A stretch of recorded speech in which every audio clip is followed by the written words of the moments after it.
The sound of someone pounding on my workshop door during a polar vortex at 6 in the morning wasn't how I expected this particular Tuesday to start, especially considering the governor of Illinois was due to arrive in less than 30 minutes.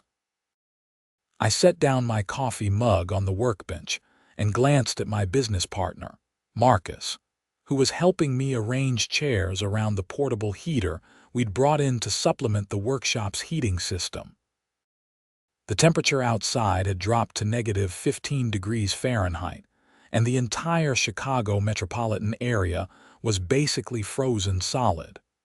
Roads were dangerous, schools were closed, and most sensible people were huddled inside their homes. "Are you expecting someone?" Marcus asked, his breath visible even inside the heated workshop. "Not until 7, I said, walking toward the door. Through the frosted window, I could make out a figure wrapped in a puffy pink coat, stamping her feet impatiently. I opened the door a crack and immediately recognized Brenda Patterson, the president of our Meadowbrook Heights Homeowners Association. Her face was red from the cold, her nose running, but her eyes held that familiar look of self-righteous determination that had made her infamous in our subdivision. "Zachary Xenakis," she said, her voice sharp despite the chattering of her teeth. "I need to come inside your workshop immediately." "Good morning, Brenda," I replied, keeping the door mostly closed to preserve heat. "What's this about?" "I've received complaints about excessive power usage during the freeze," she said, trying to peer past me into the workshop. "Your workshop is lit up like a Christmas tree, and your heating bill must be astronomical. The HOA has concerns about the strain on the subdivision's electrical infrastructure." I blinked at her, momentarily speechless. "The electrical infrastructure?" "Brenda, every house on this street is running their heat full blast. It's negative 15 degrees outside. Nevertheless, I need to inspect your property to ensure you're in compliance with HOA regulations regarding energy consumption and proper usage of outbuildings," she insisted, pulling out her phone and displaying what looked like a hastily written email. "I have the authority to enter any property in Meadowbrook Heights for inspection purposes as outlined in Section 12.4 of our bylaws." I'd lived in this subdivision for 8 years, and I'd built my workshop 5 years ago with all the proper permits from the village of Schaumburg, Illinois. It was a legitimate business space where I ran my small consulting firm specializing in state government efficiency. The workshop had been converted from an old 3-car garage on my property, and it was completely up to code. "Brenda, this isn't a good time," I said firmly. "I have an important business meeting scheduled for 7 o'clock. "Then I'll make this quick," she said, actually trying to push past me. I held the door steady. "No, you won't. You have no right to enter my private business property, HOA bylaws or not. Those bylaws cover residential homes, not commercial spaces." Her face flushed even redder. "Your workshop is on HOA property. Everything within Meadowbrook Heights falls under our jurisdiction." "Actually, it doesn't," I said. "Check with the village. This workshop is registered as a commercial property, which exempts it from certain HOA regulations. Now, if you'll excuse me, I need to prepare for my meeting." "I'm calling an emergency HOA board meeting about this," Brenda snapped. "You can't just ignore our authority, Zachary. We'll fine you $500 a day until you allow a proper inspection." Before I could respond, she turned and marched back down my driveway, slipping twice on the ice before reaching her enormous SUV that she'd left running in front of my house. Marcus appeared beside me. "That's going to be a problem." "Not as big a problem as her finding out who's about to show up here," I said, closing the door and returning to our setup. Governor Rebecca Morrison was scheduled to arrive with 2 of her senior policy advisors to discuss a proposal I'd been working on for 6 months. My consulting firm specialized in finding inefficiencies in state government operations, and I'd identified a way to save Illinois taxpayers roughly $40 million annually by restructuring how the State Department of Transportation handled winter road maintenance contracts. The governor had expressed interest in implementing the changes, but she wanted to meet somewhere private, away from the media circus that followed her everywhere in Springfield. My workshop, heated and private, located in a quiet suburban neighborhood, had seemed like the perfect location. With the polar vortex keeping most people indoors, we'd have complete privacy for our discussions. Or so I'd thought. The next 20 minutes passed quickly as Marcus and I finished setting up. I had my presentation materials ready, my laptop connected to the projector, and fresh coffee brewing in the commercial-grade machine I'd installed for client meetings. The workshop itself was about 1,500 square feet, well insulated, with excellent lighting and comfortable furniture. I'd invested significantly in making it a professional space. At 6:55, my phone buzzed with a text from Governor Morrison's security detail. They were 2 minutes out. What I didn't know was that Brenda Patterson had spent those 20 minutes calling every single member of the HOA board, working herself into an absolute frenzy about my flagrant disregard for community standards. The governor's vehicle, a black SUV with tinted windows, pulled into my driveway at exactly 7 o'clock. 3 people emerged: Governor Morrison, her chief policy advisor David Chen, and her communications director Sarah Walsh. 2 security personnel remained with the vehicle. I opened the workshop door to greet them, shaking hands and ushering them quickly inside out of the brutal cold. Governor Morrison was in her early 50s, with sharp, intelligent eyes and a no-nonsense demeanor that had made her popular with voters across party lines. "Thank you for accommodating this meeting location," she said, unwrapping her scarf. "With everything happening in Springfield right now, I needed somewhere quiet to really dig into your proposal." "I'm just grateful you're willing to consider it," I said, helping her with her coat. "Can I offer you some coffee, please?" she said with a smile. "It's colder than I've experienced in years out there." Marcus played host while I began pulling up my presentation. David Chen settled into one of the chairs, already reviewing the printed materials I'd prepared. Sarah Walsh was checking her phone, likely monitoring news and social media. That's when the pounding started again. Everyone in the workshop turned toward the door. Through the window, I could see not just Brenda Patterson, but also 3 other people I recognized as HOA board members: Linda Foster, the vice president, Robert Martinez, the treasurer, and Susan Harper, the secretary. "Are you expecting someone else?" Governor Morrison asked, her brow furrowed. "Unfortunately," I said, walking toward the door. "It's the HOA president. She tried to force her way in here earlier for an inspection." The governor's security detail was already alert, one of them speaking quietly into a radio. This was exactly the kind of disruption we'd hoped to avoid. I opened the door again, this time more annoyed than before.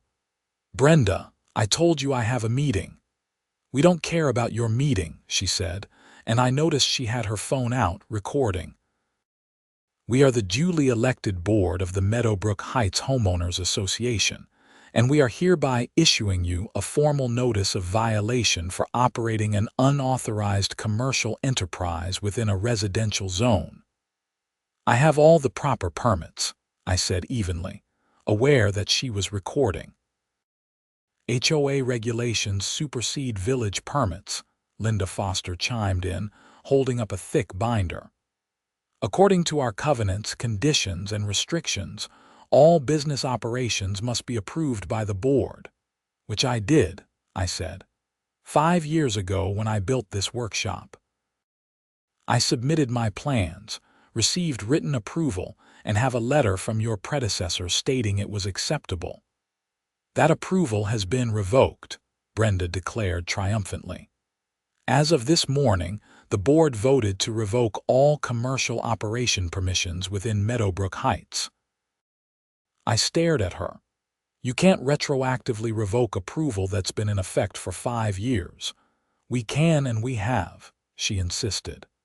"Now, we demand immediate access to inspect the premises and ensure you're not violating any other regulations. If you refuse, we're authorized to call the police and have you cited for trespassing on HOA property." Behind me, I heard Governor Morrison stand up. "Excuse me," she said, her voice carrying the authority of her office. "I believe there's been a misunderstanding." Brenda's eyes went wide as the governor stepped into view. I watched her face transform from smug satisfaction to complete shock as she recognized Rebecca Morrison. "Governor," Brenda stammered, "what are you doing here?" "I'm having a private business meeting with Mr. Xenakis," the governor said calmly. "And I have to say, I'm quite disturbed by what I'm hearing about your HOA's practices." The other board members were now staring, their phones out, some of them apparently taking pictures. This was going to be all over social media within minutes, I realized. So much for a private meeting. "We didn't know you were here," Linda Foster said quickly. "We're just trying to enforce our community standards." "By threatening to call the police on a law-abiding citizen who's conducting legitimate business?" the governor asked, her tone sharpening. "By attempting to retroactively revoke permissions that were legally granted years ago." Robert Martinez, the treasurer, stepped forward. "With all due respect, Governor, this is an internal HOA matter. We have legal authority over properties within our subdivision." "Actually, you don't," David Chen interjected, stepping up beside the governor. He pulled out his own phone and began typing. "HOA covenants cannot supersede state and local zoning laws. If Mr. Xenakis has proper village permits for commercial operation, your HOA cannot revoke them. Furthermore, attempting to do so could constitute harassment and interference with lawful business operations." "We're just trying to maintain property values," Susan Harper said defensively. "Allowing commercial operations in a residential area could hurt everyone's home values. I'd had enough. My workshop has been here for 5 years. Has anyone's property value declined?" "Have there been any complaints beyond this morning?" Brenda fumbled with her phone. "We've received numerous complaints about noise, traffic, and now excessive energy consumption." "I'd like to see those complaints," I said, "because I've been a quiet, respectful neighbor. I don't have clients coming and going constantly. Most of my work is done remotely or at client sites. The only time I have people here is for occasional meetings like this." "The energy consumption during the freeze is a legitimate concern," Brenda insisted, clearly grasping for anything to maintain her position. "Your workshop is using excessive electricity." Governor Morrison looked at her with something approaching disbelief. "During a polar vortex, when everyone is trying to stay warm, you're criticizing someone for heating their legitimate workspace. The board has determined it's excessive," Brenda said stubbornly. Sarah Walsh, the governor's communications director, spoke up for the first time. "I think we should all step back and take a breath. Clearly, this is a situation that needs proper legal review." "Agreed," the governor said. "But I have to say, as governor of Illinois, I'm very concerned about HOA overreach. This is exactly the kind of situation that gives homeowners associations a bad reputation." Brenda's face was now pale despite the cold. I could see her mind working, realizing that she just picked a fight with someone whose business meeting involved the governor of Illinois. "We were just doing our duty," she said weakly. Your duty doesn't include harassment, I said firmly. Now, I'm going to ask you politely one more time to leave my property. My business meeting has already been disrupted enough. We could still call the police, Linda Foster said, though her voice lacked conviction. Please do, Governor Morrison said. I'd be very interested to hear what they have to say about your attempted forced entry into private property. That seemed to deflate the remaining resistance. The four board members looked at each other, clearly uncertain how to proceed. Finally, Brenda lowered her phone. This isn't over, she said, trying to salvage some dignity. The board will be consulting with our attorney. I suggest you do that, I replied. And when you do, ask them about laws regarding harassment, interference with business operations, and unlawful attempts to access private property. They retreated down the driveway, though I noticed all of them were on their phones before they even reached their cars. The story was definitely getting out. I closed the door and turned to face Governor Morrison, absolutely mortified. I am so sorry. I had no idea they would show up like this. To my surprise, she was smiling. Don't apologize. That was actually quite illuminating. Do you know how many complaints my office receives about HOA overreach? Hundreds a year, but we rarely get to see it in action like this. It was pretty blatant, Sarah Walsh agreed, tapping on her phone. And it's already trending on Twitter. Someone in that group posted about the governor being here, and now it's spreading. David Chen was looking thoughtful.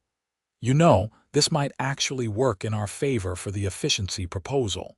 Shows the governor cares about regular citizens dealing with bureaucratic nonsense. I felt my stress levels rising.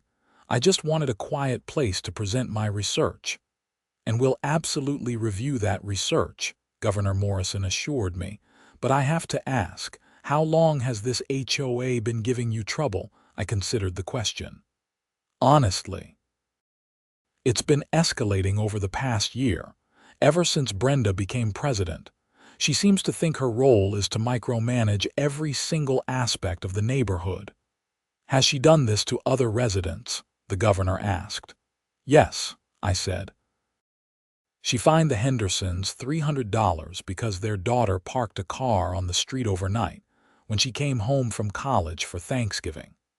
She tried to force the Chens to cut down a 50-year-old oak tree because some of its branches extended over the property line. She's issued violations for people putting up holiday decorations too early or leaving them up too late, Marcus added.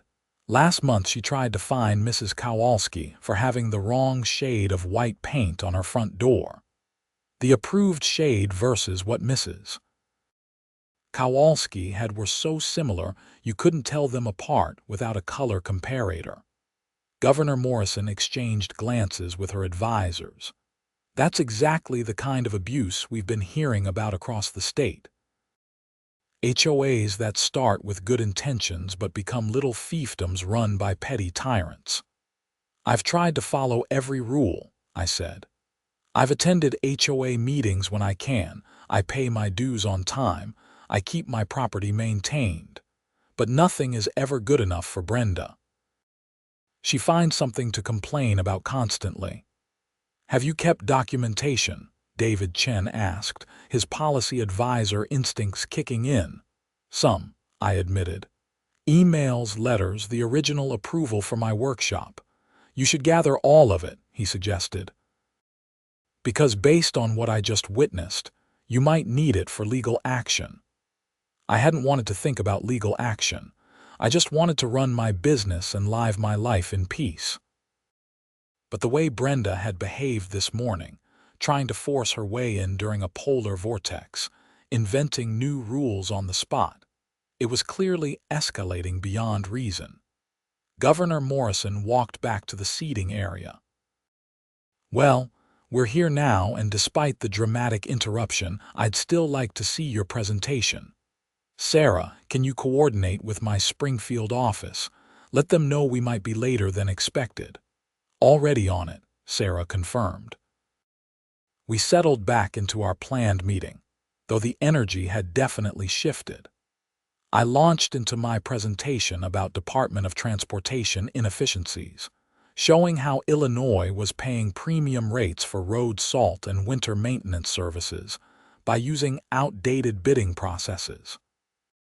My research demonstrated that by modernizing the procurement system and negotiating better long-term contracts, the state could save millions while actually improving response times during weather events like the current polar vortex. Governor Morrison asked sharp questions, clearly engaged with the material. David Chen took extensive notes, occasionally interjecting with thoughts about political feasibility and implementation timelines. Even Sarah Walsh, whose primary concern was communications and public perception, seemed genuinely interested in the potential benefits. We were about 45 minutes into the presentation when my phone started buzzing insistently. I tried to ignore it, but it kept going off. Finally, during a natural pause in the discussion, I glanced at the screen. 17 missed calls, 32 text messages, most from neighbors in Meadowbrook Heights. "I'm sorry," I said. "Something seems to be happening." "Check it," Governor Morrison said. Given this morning's events, it might be important. I opened my messages. The first few were from my neighbor Tom Henderson. "Dude, the HOA is going nuts. They're saying you're under investigation for fraud. They're planning to put a lien on your house." Another from Sarah Chen. "Brenda just sent an email to the entire neighborhood saying you're running an illegal business and that they're taking legal action. She's calling for an emergency vote to impose fines." A third from elderly Mrs. Kowalski. "Zachary, dear, I'm so sorry about what's happening. That woman has lost her mind. Let me know if I can help." I looked up from my phone, feeling my anger rising. "They're escalating." The HOA president just sent a mass email to the entire neighborhood claiming I'm running an illegal business and threatening to put a lien on my property. "Can I see that?" David Chen asked. I pulled up the email on my phone and handed it to him. His expression darkened as he read. "This is defamation. She's making demonstrably false claims and distributing them widely. That's textbook libel." Governor Morrison read over his shoulder. "This is outrageous. She's doubling down instead of backing off." Sarah Walsh was already typing on her phone. "This is getting worse." Local news has picked up the story. There are reporters asking about why the governor is in Schaumburg during a polar vortex. I felt my carefully planned presentation slipping into chaos. "I'm really sorry about all this." "Stop apologizing," the governor said firmly. "None of this is your fault. In fact, I think we need to address this situation directly." Sarah set up a press availability. "Here?" Sarah asked, looking uncertain. "Why not?" Governor Morrison said. "We're in a suburban neighborhood dealing with exactly the kind of government overreach that frustrates citizens. The fact that it's an HOA instead of a state agency doesn't make it less relevant. If anything, it's more relatable." David Chen was nodding. "It actually ties into the efficiency presentation. Both situations involve bureaucratic systems that have lost sight of their purpose and are instead creating problems for the people they're supposed to serve." "I don't want to turn my neighborhood into a media circus," I protested. "Too late," Sarah said, showing me her phone. "There are already 3 news vans on the way according to Twitter. Someone posted your address." I sat down heavily. This morning I'd woken up planning to give the most important presentation of my professional career. Now my neighborhood HOA president was committing libel against me, while the governor of Illinois was planning a press conference in my workshop. Marcus looked at me sympathetically. "Want me to make more coffee? This is going to be a long day." "Please," I said weakly. The next hour was a whirlwind. Governor Morrison's communications team coordinated with her Springfield office to arrange a proper press availability. Meanwhile, I was fielding calls and messages from increasingly agitated neighbors. The subdivision was divided between those who thought Brenda had gone too far and those who supported her tough stance on maintaining community standards. Around 9 in the morning, with the temperature outside still hovering at -12 degrees, the first news van arrived. Then another. And another. My quiet suburban street was suddenly lined with media vehicles, their satellite dishes extended, reporters in heavy coats doing stand-ups in front of my property. Brenda Patterson, never one to miss an opportunity for attention, was also there, giving interviews to anyone who would listen.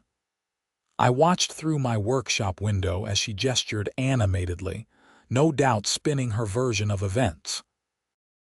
"She's claiming you're running an unauthorized business that's bringing excessive traffic and disruption to the neighborhood," Sarah Walsh reported, monitoring the live feeds on her tablet. "She says the HOA has a duty to protect property values and quality of life." "That's ridiculous," I said. "I work from home. I have maybe one in-person meeting a month here. The most traffic I've ever caused was when I had my workshop warming party 5 years ago and invited the whole neighborhood." "The truth matters less than the narrative," Sarah said grimly. "She's getting ahead of the story." Governor Morrison finished a phone call and rejoined our group. "All right, here's what we're going to do. I'm going to give a statement about why I'm here and what we're working on. I'm going to talk about the importance of entrepreneurs and small business owners having the freedom to operate without unnecessary harassment. And I'm going to make it very clear that HOA overreach is a serious problem that my administration takes seriously." "Are you sure you want to wade into this?" I asked. "This is a local dispute. It might not be worth the political capital." She looked at me seriously. "Zachary, I ran for governor promising to stand up for regular people against bureaucratic nonsense. The fact that this particular bureaucracy is an HOA instead of a state agency doesn't change the principle. Besides, from what I've seen this morning, this HOA president is flagrantly violating your rights. Someone needs to call that out." David Chen was reviewing something on his laptop. "I've been looking into Illinois HOA law. There are specific statutes governing what HOAs can and cannot do. Based on what I've seen, this board has violated at least 3 separate provisions of the Illinois Common Interest Community Association Act." "Such as?" I asked. "They attempted to revoke previously granted approval without proper notice or hearing procedures," he said, reading from his screen. "They threatened you with fines without following the required dispute resolution process.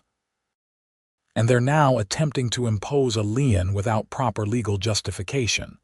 Each of those violations carries potential civil liability."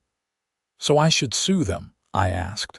"You'd probably win," David said, "but there's a faster solution. The Illinois Attorney General's office has authority to investigate HOA violations. With the governor's support, we could get that process moving quickly." A knock on the door interrupted our discussion. I opened it to find a Schaumburg police officer standing there, looking cold and mildly annoyed. "Are you Zachary Xenakis?" he asked. "I am," I confirmed, my stomach sinking. "I'm Officer James Morrison, no relation," he said with a slight smile, apparently having heard the governor was inside. "I need to speak with you about a complaint filed by your HOA president." I stepped outside, closing the door behind me to keep the heat in. "What kind of complaint?" "She claims you're operating an illegal business, creating a public nuisance, and refusing to allow authorized inspections of your property," he said, reading from a notepad. "She wants us to cite you for zoning violations." "Officer, I have all the proper permits from the village for my business," I said. "My workshop is legally registered as a commercial property. I pay commercial taxes on it. Everything is above board." "I figured as much," he said. "But I have to respond to the complaint. Can I see your permits?" "Absolutely. Come inside where it's warm." I led Officer Morrison into the workshop, where he stopped short at the sight of Governor Morrison and her team. "Good morning, officer," the governor said pleasantly. "I hope you're staying warm in this weather." "Governor Morrison," he said, clearly surprised, "I wasn't expecting to see you here." "I'm having a business meeting with Mr. Xenakis," she explained. "Unfortunately, we've been interrupted multiple times this morning by an overzealous HOA president who seems determined to harass him." Officer Morrison's expression shifted from surprise to understanding. "I see. Well, I still need to verify the permits for my report." I pulled out my filing cabinet and retrieved all my documentation. The village permits for my workshop, my business registration, my tax records showing I paid commercial property taxes, and the original HOA approval letter from 5 years ago. Officer Morrison reviewed everything carefully. "This all appears to be in order. You're fully licensed and permitted." "That's what I tried to tell the HOA president," I said. "Unfortunately, HOA disputes aren't really a police matter unless there's an actual crime being committed," he said. "This is a civil issue that would need to be resolved through the courts or through the state HOA regulatory process." "But she called you out here in the middle of a polar vortex on a false complaint," I pointed out. "Doesn't that constitute something?" "Filing a false police report could be a charge, but she'd argue she believed her complaint was legitimate," Officer Morrison said. "Look, off the record, I've dealt with this HOA before. Brenda Patterson calls us constantly about trivial matters. Kids playing basketball after 8 p.m., someone's grass being too long, holiday decorations she doesn't approve of. We document it all, but there's not much we can do about overzealous HOA enforcement." "So she can just keep harassing people?" I asked. "Like I said, it's a civil matter. You'd need to pursue it through appropriate legal channels." He handed back my documents. "But for my report, I'll note that all your permits are valid and there's no zoning violation. That should at least stop her from claiming the police found you in violation of anything." "Thank you, officer," I said. He nodded to Governor Morrison and her team. "Governor, pleasure to meet you. Stay warm out there." After he left, I leaned against my workbench, feeling exhausted despite the morning only being half over. This is insane. "Welcome to the reality of HOA overreach," Governor Morrison said. "This is what thousands of Illinois residents deal with every year, and it's exactly why we need better enforcement of existing laws and possibly stronger protections for homeowners." Sarah Walsh checked her watch. "We should do the press availability soon. Media is getting restless and some of them have deadlines." "Agreed," the governor said. She turned to me. "Zachary, I'd like you to join me for this. Tell your story about what happened this morning. Let people see a real example of what HOA overreach looks like." "I'm not really comfortable being in the spotlight," I admitted. "I understand," she said. "But think about your neighbors. Think about Mrs. Kowalski being harassed about paint colors, or the Hendersons being fined because their daughter visited. If you speak up, it might give them courage to push back too." She had a point. I'd spent 5 years trying to just keep my head down and follow the rules, hoping that would be enough to keep Brenda off my back. But she'd still found reasons to target me. Maybe it was time to stop being passive. "Okay," I said. "I'll do it." "Excellent," Sarah said. "Let me brief you quickly on how this will work." For the next 10 minutes, Sarah coached me on handling media questions. "Keep answers short and factual. Don't get emotional or angry. Stick to the specific events of this morning. Let the governor handle broader policy questions. At 10 o'clock, we stepped outside into the brutal cold. A crowd had gathered on my front lawn and the street beyond. I counted at least a dozen cameras, numerous reporters, and what looked like 50 or 60 neighbors who'd braved the freeze to see what was happening. Brenda Patterson was at the front of the crowd with her board members, looking triumphant. She clearly expected this press conference to validate her position. Governor Morrison stepped up to a microphone that her team had set up. "Good morning. Thank you all for coming out in this terrible weather. I know it's cold, so I'll keep this brief. I came to Schaumburg this morning for a private business meeting with Zachary Xenakis, a small business owner and consultant who does excellent work analyzing government efficiency. Mr. Xenakis has developed a proposal that could save Illinois taxpayers millions of dollars in road maintenance costs, and I wanted to discuss it with him in detail away from the usual distractions of Springfield. Instead, what I witnessed this morning was a disturbing example of HOA overreach and harassment. Mr. Xenakis was threatened with fines, liens, and even police action by his HOA president for the supposed crime of operating a legally permitted business in a heated workshop during a polar vortex. Brenda's face went red as cameras swung toward her. This is exactly the kind of abuse that gives homeowners associations a bad reputation, the governor continued. HOAs serve an important function in maintaining neighborhoods, but that function does not include harassment, intimidation, or attempting to override local zoning laws and state regulations. A reporter shouted a question. "Governor, are you saying the HOA broke the law?" "I'm saying that based on what I observed, there are serious questions about whether this HOA followed proper procedures under Illinois law," she replied. "The Illinois Attorney General's office has authority to investigate HOA violations, and I'll be referring this matter to them for review." Another reporter, "Mrs. Patterson, do you have a response?" Brenda pushed forward, her phone out and recording. "The governor doesn't understand the situation. We have a responsibility to maintain community standards and property values. Mr. Xenakis is running an unauthorized commercial operation that creates traffic and disruption in a residential neighborhood." "That's false," I said, my voice carrying across the cold air. "I have all the proper permits from the village of Schaumburg. My workshop has been legally approved for 5 years. The HOA approved it initially. I pay commercial property taxes. There is no unauthorized operation." "You're bringing excessive traffic into a residential area," Brenda insisted. "I had one meeting scheduled today," I said. "One. How is that excessive traffic?" Meanwhile, Linda Foster over there runs a daycare out of her house with parents dropping off and picking up kids twice a day. Robert Martinez gives piano lessons every afternoon.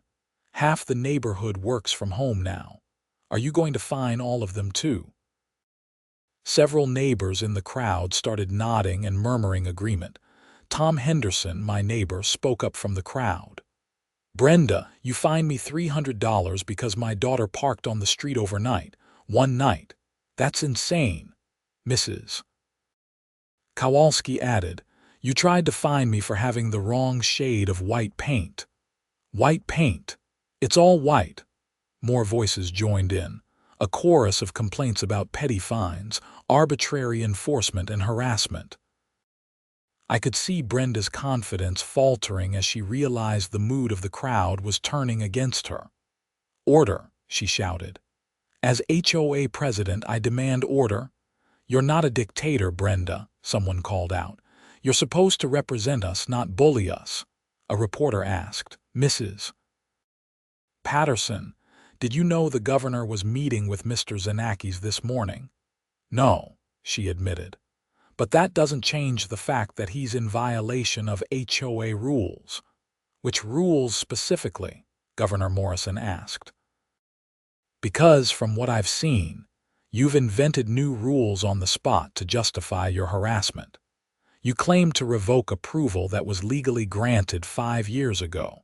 You threatened to impose fines without due process. You attempted to force entry into private property.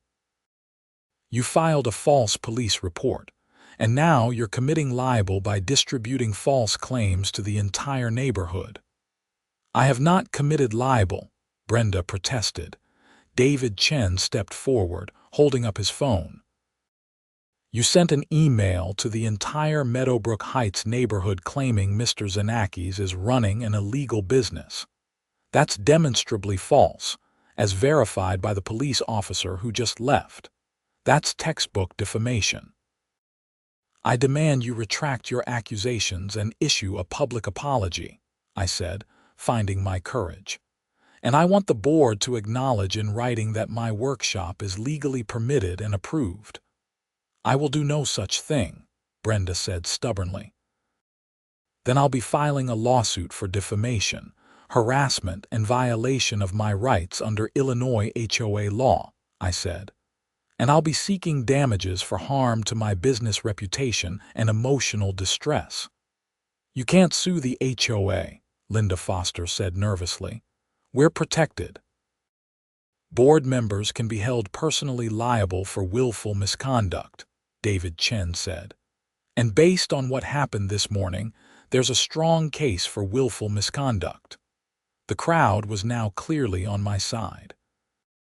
Even people I'd never spoken to were voicing support, sharing their own stories of HOA overreach and Brenda's tyrannical behavior. A reporter asked Governor Morrison, "Will the state take action against this HOA?" "The Attorney General's office will conduct an investigation," she confirmed. "And I'll be working with the legislature to strengthen protections for homeowners against HOA abuse. What happened here this morning is unacceptable, and it's happening across Illinois. We need better enforcement mechanisms and clearer limits on HOA authority." Another reporter turned to me. "Mr. Xenakis, what do you want to happen?" I thought about it. "I want to run my business in peace. I want my neighbors to be treated fairly and not live in fear of arbitrary fines and harassment. And I want HOA board members to remember that they're supposed to serve the community, not rule over it like petty tyrants." The crowd applauded, which seemed to be the final straw for Brenda. She turned and stormed toward her SUV, nearly slipping on the ice again. The other board members followed, though Robert Martinez paused to look back at the crowd with what might have been regret.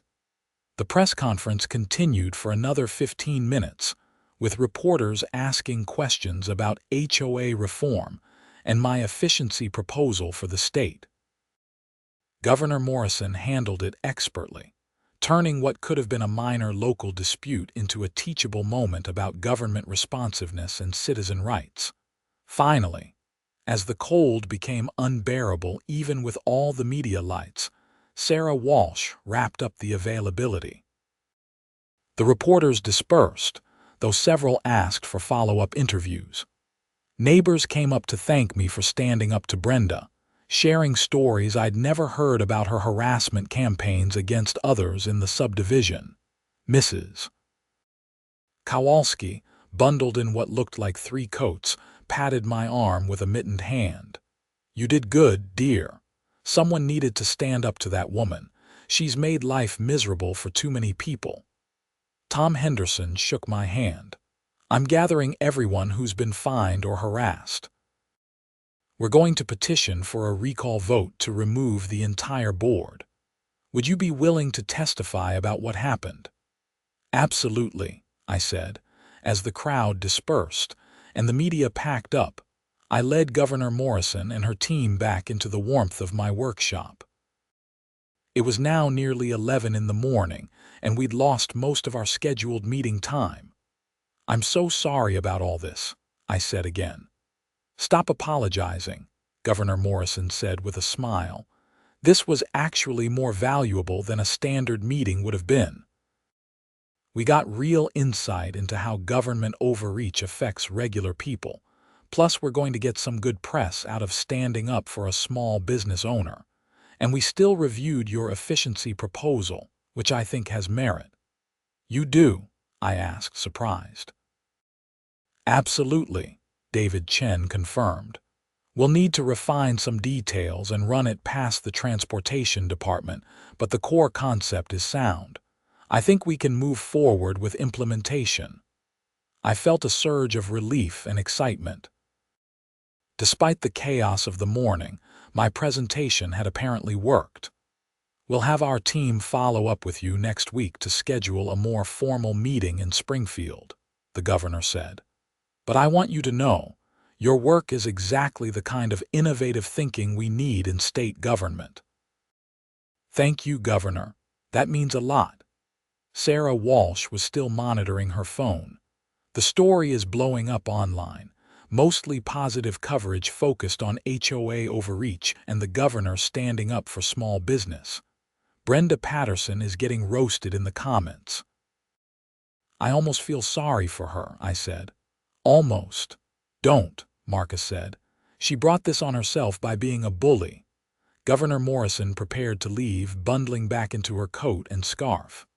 Zachary, stay in touch. Let me know how the situation develops with your HOA. And seriously, consider sharing your story more widely. There are a lot of people dealing with similar situations who could benefit from knowing they are not alone. After the governor and her team departed, Marcus and I sat in the workshop, exhausted from the morning's drama. The space that had been meant for a quiet, professional meeting had instead become ground zero for a neighborhood rebellion against HOA tyranny. Well, Marcus said finally, that's not how I expected today to go. You and me both, I agreed. My phone was still buzzing constantly with messages. I scrolled through them, seeing overwhelming support from neighbors, but also angry messages from Brenda and some of her supporters accusing me of grandstanding and bringing negative attention to the subdivision. One message caught my eye from an attorney named Jennifer Strauss. Saw the news coverage. I specialize in HOA law. If you're serious about pursuing legal action, I'd like to discuss representation. Free consultation. I showed it to Marcus. Should I? Definitely, he said. Even if you don't sue, having an attorney send them a cease and desist letter might make them back off. I called Jennifer Strauss and scheduled a consultation for the following day. Then I started documenting everything that had happened, writing down a detailed timeline while it was fresh in my memory. I gathered all my emails from the HOA, the threatening messages from this morning, screenshots of the defamatory email Brenda had sent to the neighborhood, and the police report from Officer Morrison. Over the next few days, the situation continued to escalate in ways I never anticipated. The story went viral nationally, with news outlets picking it up as an example of HOA abuse and government officials actually responding to citizen concerns. Governor Morrison was praised for standing up for a constituent, while Brenda Patterson became a social media punching bag, her name trending on Twitter alongside hashtags like HOA Karen and Suburban Tyrant. The village of Schaumburg got involved, announcing they would review HOA regulations and enforcement procedures. The Illinois Attorney General's office opened an investigation into the Meadowbrook Heights HOA's practices, requesting 5 years of board meeting minutes, financial records, and enforcement actions. I met with Jennifer Strauss, who confirmed that I had multiple strong legal claims against both the HOA as an entity and potentially against board members personally. She sent a cease and desist letter demanding that the board retract their defamatory statements, acknowledge my workshop's legal status, and refrain from any further harassment. Brenda's response was to double down. She sent another neighborhood email claiming I was trying to intimidate the board with frivolous legal threats. That was a mistake. Jennifer filed a formal defamation lawsuit in Cook County Circuit Court, seeking actual and punitive damages. The HOA's insurance company, upon reviewing the situation, declined to cover the board's defense, citing exclusions for willful misconduct. That meant board members would have to pay for their own attorneys or risk default judgment. Within a week, Linda Foster and Susan Harper resigned from the board, issuing public apologies for their role in the harassment. Robert Martinez followed 2 days later. That left Brenda Patterson alone, still insisting she'd done nothing wrong. Tom Henderson's recall petition gained momentum quickly, collecting signatures from 70% of the homeowners in Meadowbrook Heights. Under HOA bylaws, that triggered a mandatory special election.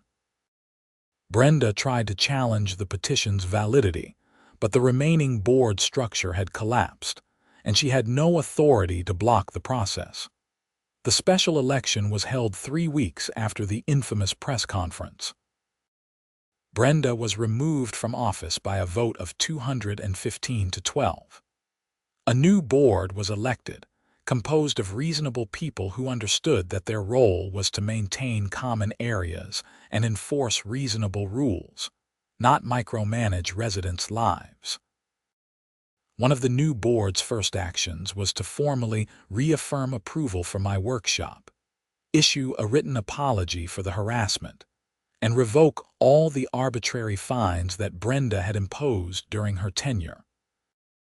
They also established new procedures requiring due process before any enforcement actions, including written notice, opportunity for hearing, and appeals process.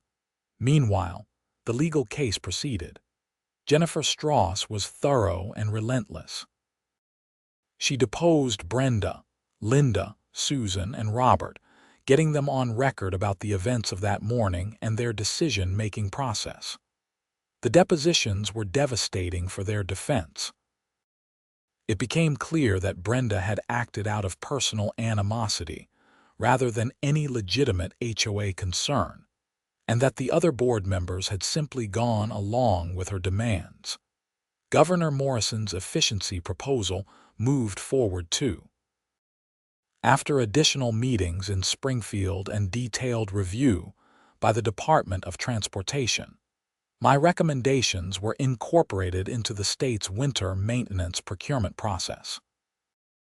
The governor personally called to thank me and invite me to the press conference announcing the changes, which she estimated would save taxpayers $43 million annually.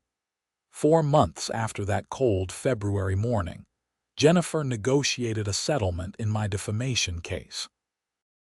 The HOA's insurance eventually agreed to cover the settlement after all, paying me $75,000 in damages plus attorney fees. More importantly, Brenda Patterson signed a legally binding agreement acknowledging that she had made false statements, agreeing never to serve in HOA leadership again, and promising to refrain from any contact with me or my business. She moved out of Meadowbrook Heights 2 months later, selling her house and leaving the subdivision. I heard she relocated to Arizona, where hopefully she'd learned something about the limits of petty authority. The story had a lasting impact beyond my personal situation. Governor Morrison followed through on her promise to work with the legislature on HOA reform. Illinois passed the Homeowner Protection Act, strengthening due process requirements, creating clearer enforcement mechanisms for HOA violations, and establishing an ombudsman office to handle complaints. The law was nicknamed the Xenakis Act by some media outlets, though that wasn't officially in the legislation. My consulting business thrived, partly due to the publicity but mostly because the governor's endorsement opened doors with other state agencies looking for efficiency improvements. I hired 2 additional analysts and expanded my workshop to handle the increased workload. The new HOA board proved to be reasonable and effective. They focused on actual community needs like maintaining roads, organizing neighborhood events, and managing common areas. Fines were rare and only issued for genuine violations after proper notice and process. Property values actually increased once people realized Meadowbrook Heights was no longer run by a tyrant. Mrs. Kowalski baked me cookies regularly, thanking me for standing up to Brenda. The Hendersons invited me to their daughter's graduation party.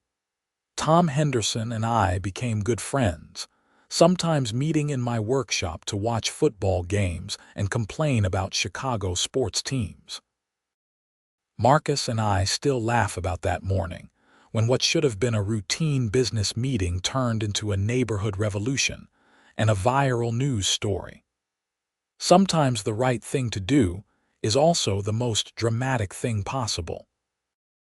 On the 1-year anniversary of the incident, the village of Schaumburg honored me with a Community Service Award for spurring positive change in HOA governance. Governor Morrison sent a video message for the ceremony, joking that she'd had warmer meetings but few more memorable ones. I framed the original HOA approval letter for my workshop and hung it on the wall, along with a photo from the press conference showing Governor Morrison standing beside me in front of my workshop while snow swirled around us.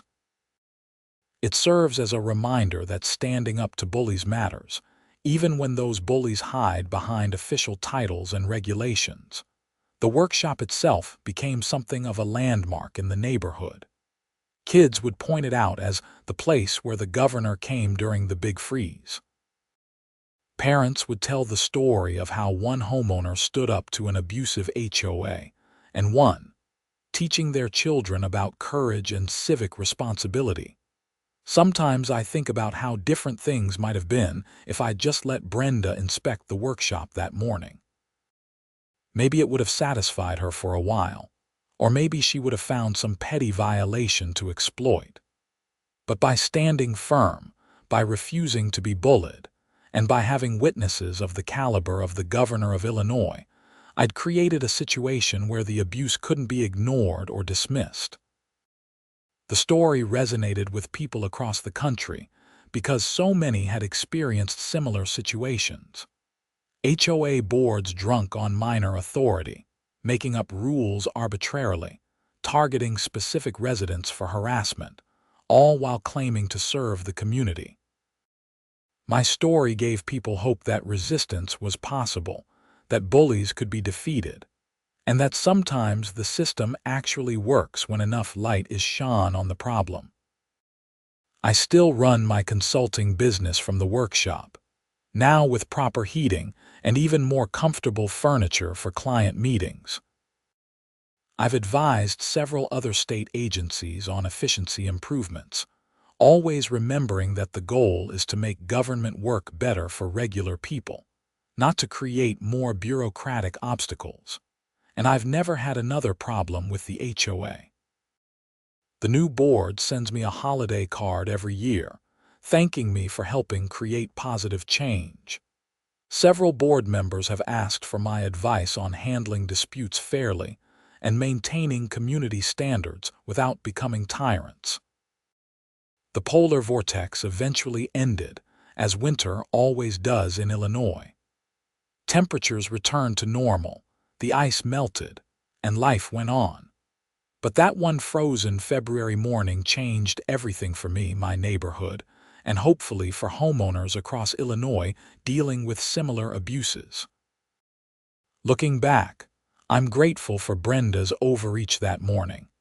If she'd been slightly less aggressive, slightly more reasonable, the problem might have festered for years. Instead, her determination to force her way into my workshop, while the governor was inside, created the perfect storm of publicity and official attention that led to real reform. Sometimes progress requires a catalyst.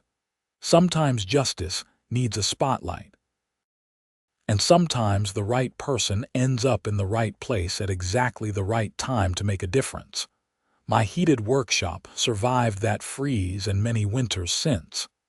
It remains a place where I do my work, meet with clients, and occasionally host neighborhood gatherings. The new HOA board uses it for special meetings sometimes, which I find ironically satisfying. The governor and I stayed in touch. She'd call occasionally to discuss policy ideas or get my perspective on government efficiency questions. When she ran for re-election, I volunteered for her campaign, making calls and attending rallies. She won by a comfortable margin, and HOA reform was cited as one of her signature achievements. Jennifer Strauss, my attorney, built a thriving practice representing homeowners against abusive HOAs. She told me that my case had given her both the expertise and the publicity to help hundreds of other clients. We became friends, occasionally meeting for lunch to discuss the latest absurd HOA horror story. As for my neighbors, the sense of community in Meadowbrook Heights actually improved after Brenda's departure. Without the constant threat of arbitrary fines and harassment, people relaxed and enjoyed their homes. Block parties became more common. Neighbors helped each other without fear of HOA violations for having work trucks parked too long or construction materials visible from the street. The subdivision newsletter, once filled with threatening violation notices, transformed into a friendly community bulletin sharing news, upcoming events, and celebrating resident achievements. It was what an HOA was supposed to be all along, a tool for bringing people together, not driving them apart. I learned valuable lessons from that experience about standing up for what's right, even when it's uncomfortable, about the importance of documentation and proper legal procedures, about the power of publicity to force accountability, and about the difference between leadership and tyranny.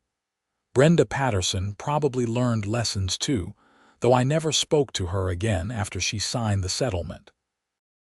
I hope she learned that authority comes with responsibility, that rules should be applied fairly and reasonably, and that bullying people always eventually backfires. The story became part of neighborhood lore, told at gatherings and shared with new residents. Did you know this is where the governor held a press conference during the polar vortex? People would say. Did you hear about how our old HOA president tried to bully the wrong person and got destroyed? My workshop stands as a monument to that day, properly heated, legally permitted, and completely approved by the most reasonable HOA board you could imagine. When winter comes and temperatures drop, I turn up the heat without worrying about complaints. I conduct my business without harassment. And I sleep well knowing that sometimes justice actually prevails. The freeze that brought Governor Morrison to my workshop also froze Brenda Patterson's reign of terror over Meadowbrook Heights. That cold February morning warmed my heart in ways the heated workshop never could, by showing me that regular people can fight back against petty tyrants and win, especially when they're meeting with the governor inside.